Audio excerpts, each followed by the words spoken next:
Hey Rockets fans, the 2023 draft comes to a close and Houston manages to walk away with not one of their top targets, but two, and they didn't give up any assets in the process. It was a pretty incredible draft for the Rockets. Ideally, this is the last tank draft of phase one for the Rockets as they begin to transition to what they're calling phase two. We'll get to more of that here in a minute, but big night for the Houston Rockets. They end up standing pat at pick number 4. They did not trade up or trade down. They went with Thompson at number 4, the highly athletic, versatile guard. I guess he's a guard. I mean, he's the size of a forward, but he will be a guard, or definitely a facilitating player on the floor. So they go with Thompson at number 4.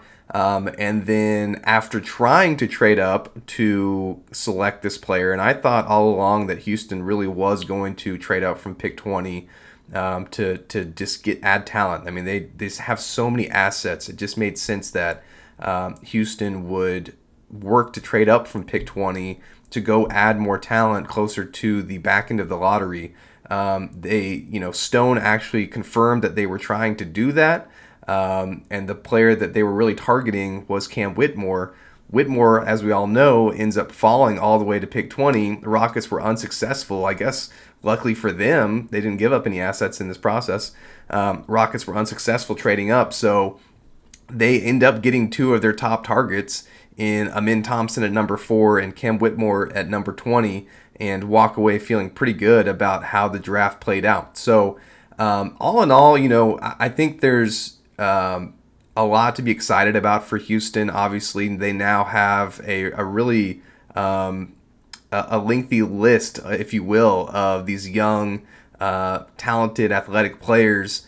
Of course, now the next part to all of this is, are any of these truly cornerstone players? Can any of these players be stars in this league? Because, that's the basis of being a contender, is you got to have stars. So, the questions now turn to Ime Udoka and still Stone in the front office of, okay, what do we have? And it's really been hard to gauge that even to this point. Part of that is just the previous coaching staff, I don't think, was really aligned with where the Rockets were going. And now you bring in Ime Udoka. He's very clear on where the Rockets are going. And it seems like the whole organization, for the most part, is aligned, moving from phase 1 into phase 2, and now really analyzing, can any of these players be stars? So, of course, one of the bigger stories from this draft is Cam Whitmore falling to 20. I thought there were some interesting subplots as well. One really being, outside of Cam Whitmore falling to 20 for the Rockets, another one being the Rockets stood pat at number 4. I know, there was a lot of fans that wanted the Rockets to make a move to trade up to try to get Scoot Henderson. And Scoot did go the pick right before the Rockets at number 3. Wemby went 1 to San Antonio. Brandon Miller ends up going to Charlotte at number 2. And then Scoot Henderson falls, if you will, to Portland at number 3. A lot of people had Scoot as the second best player in this draft. Who knows if the Rockets were trying to move up to number 3 and they just couldn't get a deal done. Maybe Portland wasn't even really entertaining deals. Maybe the Rockets just didn't have the right assets to move up, or maybe they didn't want to give up more than what Portland was asking for if they were trying to move up for Scoot Henderson. There's even some reports that the Rockets had Thompson ranked above Scoot Henderson on their board. Who knows if that's true or not, but regardless, the top 4 picks, really the top 5 picks, stood pat. And I say the top 5 because the other subplot into this is right after Thompson goes at number 4, his twin brother Ausar Thompson goes at number 5 to Detroit. And not only is that just interesting in itself, since they're twins, they go 4 and 5. Of course, there will be questions for the rest of their careers. Who's the better twin? And only time will tell us that. I think it's interesting that Ausar goes to Detroit, who's another team similar to the Rockets in a position where they're rebuilding. And they're trying to just accumulate young talent, young assets, and move into, what they may call a phase 2, if you will, to really try to create a team and build a team that can go, make the playoffs and really try to be a competitor in this league. So, interesting subplot there. Ausar goes number 5. I know some people, even in the Rockets community, did rank Ausar right above Amin in as regards to their potential, their talent before the draft. I think overall, those are two great players. I think for the Rockets, they not only get a guy that they had rated highly on their board, they get a facilitator in Amin Thompson, which we know the Rockets drastically need. And I'm overall excited that not only did they get a facilitator, they're getting a facilitator that they can now have Coach Udoka and his coaching staff, which is rounding out, go coach him up as a facilitator. And I really, if you look at Udoka, I know it's a small sample size, but his one season in Boston as the head coach, he really did have a positive impact on the Celtics as far as improving their passing overall, improving their team facilitating overall. So I think there's a lot of positives to take away with that pick for the Rockets moving forward. Something else, just if we take a step back and we look at the Rockets' current roster now, obviously we know that they are flush with young assets and they're going to need to make more moves, really to just, if nothing else, A, find playing time for these young guys, and then B, they still want to bring in 2 or 3 vets that can really help be mentors to these young players and really be bridge vets, if you will, as they move on into phase 2 to try to create this a competitive team. So I want to take a macro look back because I think now we keep hearing this Rockets young core term being used, and it looks like the young core consists of 6, maybe 7 players, and really what the Rockets have been able to do in the past 3 drafts with their top 2 picks has been pretty impressive. You go back to 2021 when the Rockets were the 2nd pick overall. They picked Jalen Green, and then they moved up in that draft to number 16 to pick Alperen Şengün. We know both those players have flashed and still also have opportunities to really show and prove if they are going to be cornerstones for this Rockets team or what their potential truly is. You go to 2022, the Rockets had pick number 3. For a long time, people thought that Paolo Banchero would fall to number 3. Jabari Smith Jr. ends up being the pick. Paolo, as we know, went 1 to Orlando. And then Chet Holmgren in that draft went number 2 to OKC. So Houston got Jabari at number 3, and then they got Tari Eason with the 17th pick in that draft, who, when in his limited minutes last year, flashed decently well, and he seems to have great potential as well. And then in this draft, you look at the 2 picks again, it's Amin Thompson and Cam Whitmore. So it's really been interesting, in 3 drafts, the Rockets aren't only just getting these high caliber or high talent or high potential players at the top of the draft, they're pairing these picks with really, I think, solid picks in the middle to late picks of the first round. I know that 2021 draft also had a couple other players in Ty Washington, Usman Garuba. We'll talk about them in a little bit, but I think those 6 players, when we talk about the Rockets core, I think that's the Rockets young core. The question mark outside of that, obviously, is Kevin Porter Jr., who the Rockets got in a trade from the Cavaliers. Basically gave up nothing. I think it was a protected 2nd-round pick or a late 2nd-round pick, but basically got Kevin Porter Jr., another young guard, for basically nothing. So the question there is he considered part of the young core or not? I think only time will tell us with that. But, for the Rockets, for phase 1, if there was questions from Tillman Fertitta about should we go down this tanking route, is this the right move? And now having the ability to almost look in hindsight to this point, he has to be happy with how this has played out. I'm sure the Rockets have not gotten every player that was at the top of each of their boards each of these years, but they've definitely gotten talented assets to add to this roster.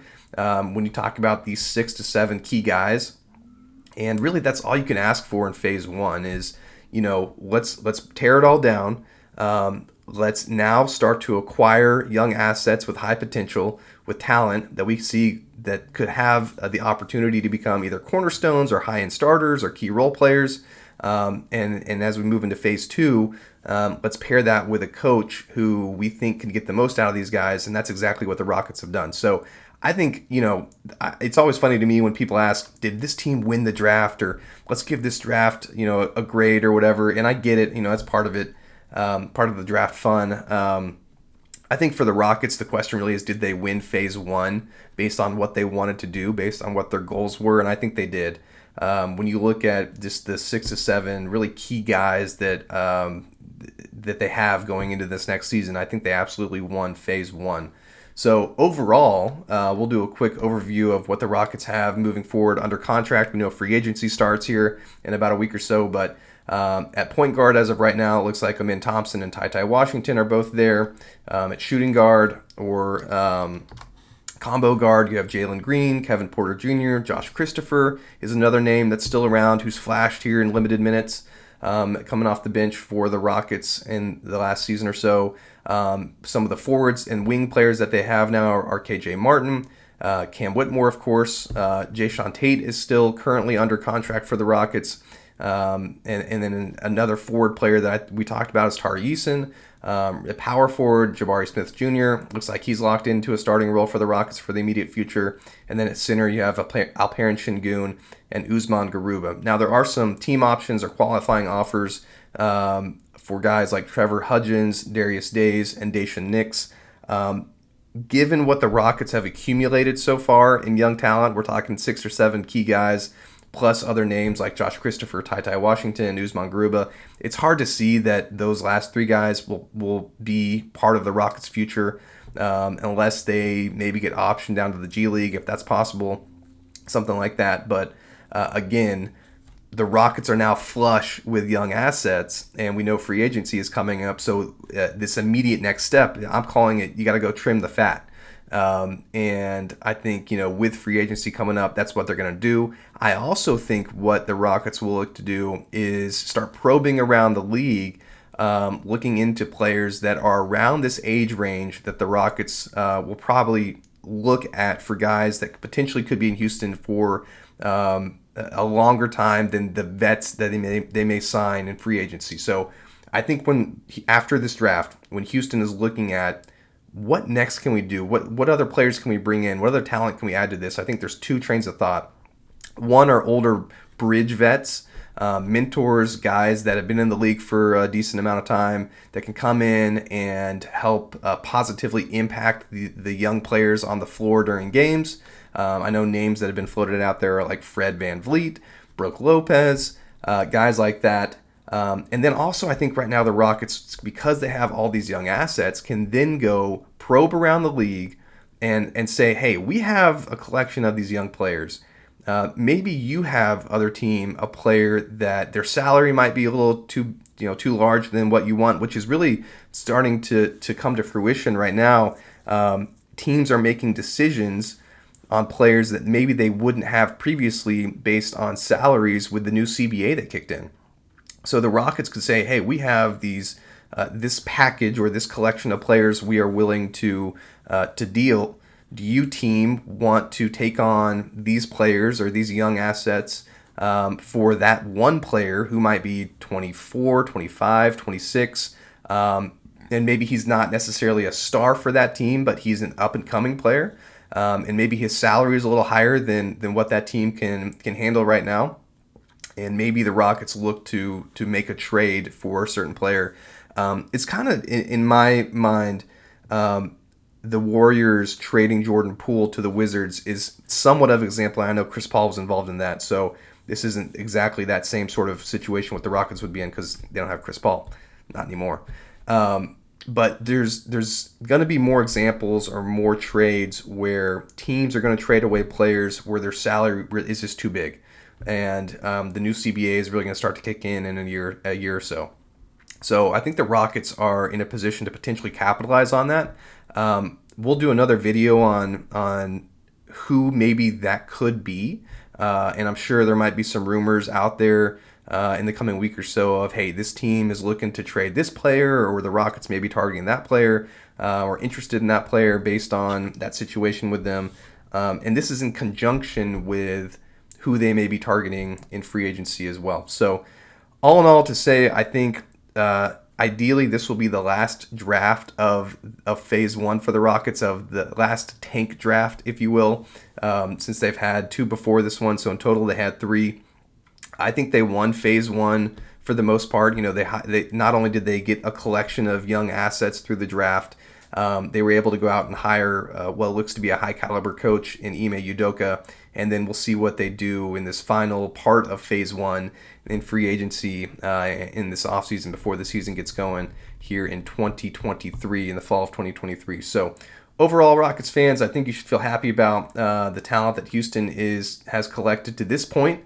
Only time will tell if any of these players become stars in this league or cornerstones for a potential Rockets team that could actually be a contender. But, they did about as good of a job as you could in acquiring talent and young assets, and now it's on Udoka and Stone to go figure that out. Go put these guys in the right position to maximize their talents, figure out what their ceiling is, what their potential is, and how they really fit not only in the Rockets but in this league overall. But again, I think Rockets did win phase one. They walk away with Thompson and Cam Whitmore. Didn't give up any assets in the process of that. Not a bad haul overall. All right, Rockets fans, we'll come back with another video, or I will come back with another video talking about, I really want to talk about phase two and what that's going to look like. And I really want to talk more about free agency and just roster construction overall, and just how that might play out. So, but thanks for watching. Like and subscribe if you haven't already. I'm going to start coming out with more videos here as we get closer to the NBA season as well. And in general on this channel, as we get closer to football season, I'm going to dive into some of those topics as well. All right, guys. Thank you. Talk to you later.